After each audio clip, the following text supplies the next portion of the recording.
Hello, hi guys! Magandang hapon sa inyo lahat.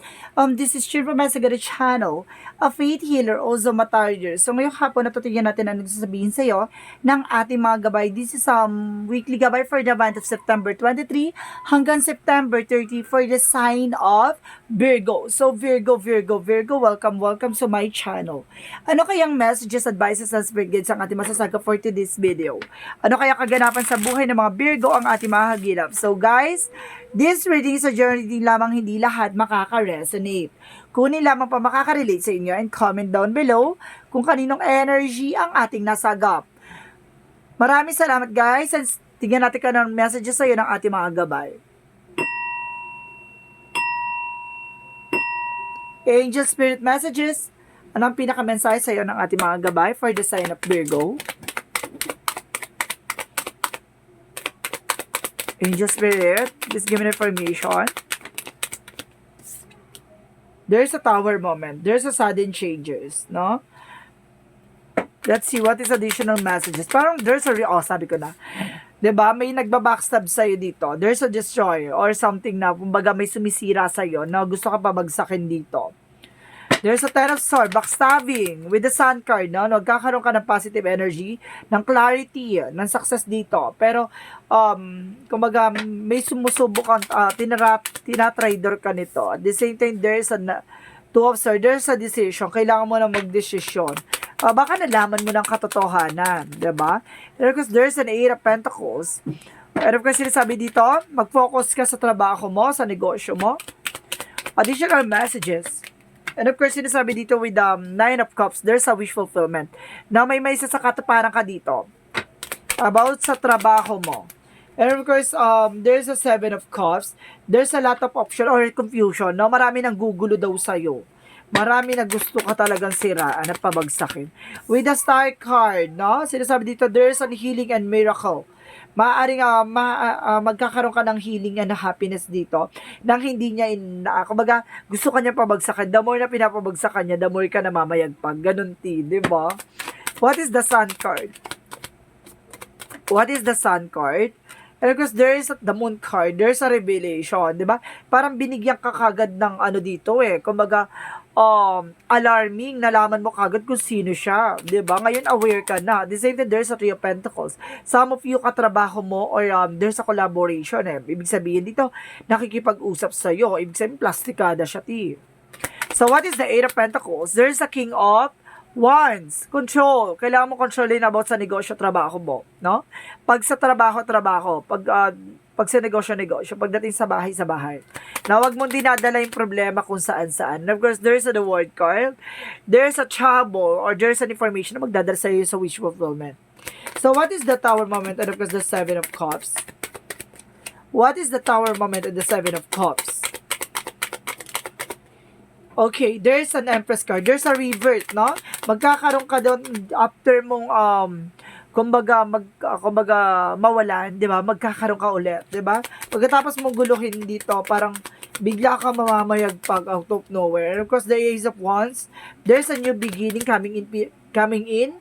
And of course, there's an Ace of Pentacles, dream coming true with a big money coming in, no? There's a big money na makakamtan mo dito at makakahawakan mo na. And of course, sinasabi dito, the Page of Wands, there's a good news. May magandang balita dito. No? New fresh ideas and plan. Diba? At the same time, there's a Five of Wands. No? Kumbaga, sa trabaho mo talaga, or sa negosyo mo, may competitor or kalabang ka dito. No? May naiinggit sa'yo. So, what is the Nine of Cups and the Word card? There's a Five of Swords. So, pagbibigay ng information, mag-ingat-ingat at strategic dito na kailangan mo mag-ingat, kailangan mo kumuha ng information, no?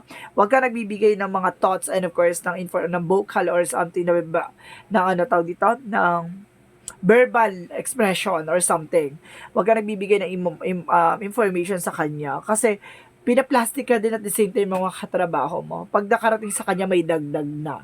So, what is the outcome? Pinag-aaway kayo. With the outcome is the Five of Pentacles, ibig sabihin makaka-recover ka na about sa finances. Sinasabi na sa'yo dito with the Four of Cups, re-evaluate, analyze, no? About sa paggastos, no? Your source of income, or yung expenses mo. At the same time, there's an Ace of Swords, there's a breakthrough. No? Malalaman mo na yung mga bagay-bagay, you are on the spotlight, ikaw yung pinagtitinginan, at ikaw yung pinagchichismisan, no? Kumbaga sinasabi sa'yo dito na maging maingat at kailangan mo i-analyze or visualize yung mga tao sa paligid mo bago ka magbigay ng information or yung mga thoughts or feelings mo, yung mga sinasabi mo, no? Kasi dito parang, kumbaga gusto ka talagang sirain o gusto kang patalisikin dyan sa trabaho mo. Diba? Yung mga inggitera dyan sa paligid mo. Mag-ingat lang, ha? So, what is the Love Oracle card? What is the Love Oracle card? There is a not today, no? Kumbaga, mag-set ka ng boundaries, tawag ka tumatanggap ng kung ano man tawag, chismis ng iba. And of course, there's a healing heart. Some of you, kumbaga, palayain ang sarili sa toxic relationship or toxic friends, no? What is the Yin and Yang Oracle card? What is the Yin and Yang Oracle card? There is a trust and divine timing. So, ibig sabihin ito, magtiwala ka. Pag panahon mo na, panahon mo na. Pag oras mo, oras mo. Ganon. Ibibigay sa'yo ni God kapag yung mga bagay na para sa'yo. No? At the same time, there's a limitation, fears. No? Alisin mo yung takot at pangamba mo. Labanan mo yan, tear. Additional messages. At the same time, there's an assistant with the spirit guide, no? May gumagabay sa'yo at may nagbabantay sa'yo.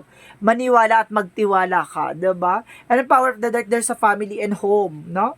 Kumbaga, meron kang kaakibat na tulong sa iyo, no? Kumbaga, hindi ka masinusuportahan ng mga katrabaho, pero pagdating sa family mo, sinusuportahan ka naman. So, what is additional messages? What is the messages? Angel Spirit Guides. There's an health. No? Some of you dapat tinitignan mo yung health mo. Baka stress ka, and of course, gratitude, no? May mga bagay na kailangan mong pasalamatan. Lalo-lalo na yung mga tao sa paligid mo na nakakatulong sa'yo. Yung mga taong alam mong totoo sa'yo. So, let's see what is additional messages. And of course, sinasabi dito, there's a leadership, no? Kaya mong mamuno at kaya mong magturo, no, ng mga bagay-bagay. There's a writing, kumbaga, yung mga bagay na ginagawa mo, kayang-kaya mong i-adapt or kayang-kaya mong ibigay sa iba. Kayang-kaya mong turuan yung iba, nai-inspire mo yung iba sa mga bagay na ginagawa mo. So, what is the Moontology?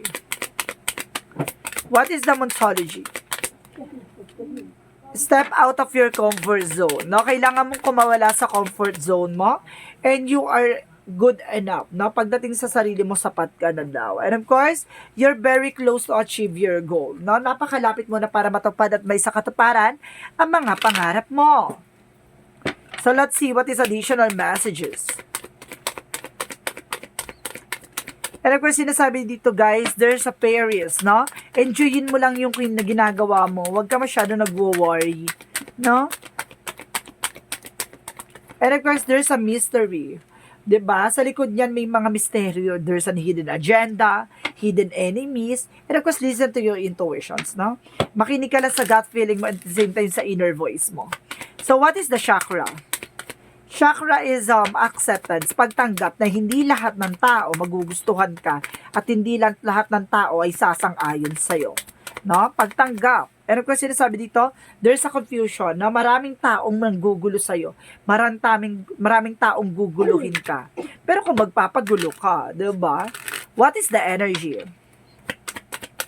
Titignan nyo para maalis ka dun sa line, para baka iniisip nila, nagtatagumpay ka na sa buhay, gusto ka nila guluhin, no? Maraming ganyan, mga inggeterang, mga palakang inggitera. Charis. And of course, there's an all tied up. Kailangan mo na kumawala, no? Sa mga negativity. At the same time, there's an indecision. Kailangan mo na mag-decision as soon as possible. So, let's see what is the Romance Angels. What is the Romance Angels? And of course, getting to know each other. Some of you ba mga tao nakikilala panibagong eksena, diba? Baka may bagong love life ka nakilala dyan, Getting to know each other, wag mo nang hulog kagad ang loob, ha?